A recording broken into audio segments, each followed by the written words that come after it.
Qrupa belə bir sual ünvanlamışdım ki, isimlər düzələn isimləri müəyyən edin.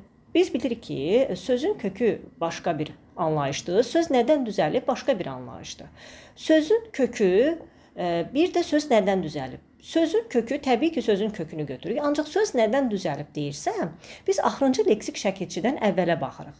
Bu, bəzən sözün kökü ilə üst-üstə düşür, bəzən düşməyə bilər. Baxın, burada deyir ki, isimdən düzələn isimləri müəyyən edin.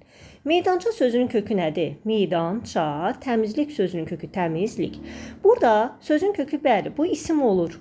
Ancaq bu sifətdir. Bunu götürmürük. Güllük sözünün kökü gül, güllük. Çay, çaylaq sözünün kökü çay, laq, laq da şəkilçi. Gül nə? İsimdir, çay nə? İsimdir. Sonra yataq sözünün kökü yatdı, yataq. Ev, evdar, yat feildir, ev isimdir, bu da getdi ona görə, bu da getdi ona görə. Meşəlik sözünün kökü meşə isimdir, lik. Yaxşılıq sözünün kökü yaxşı sifətdir, lıq. Bu isim, bu sifət olduğu üçün bu da getdi. Daşlıq sözünün kökü daş, daşlıq isimdir. Ancaq dinləyici sözünün kökü dinlə, et, din, dinlə, dinləyici. Burada isə feildir, ona görə də getdi. Ona görə testin düzgün cavabı B variantıdır.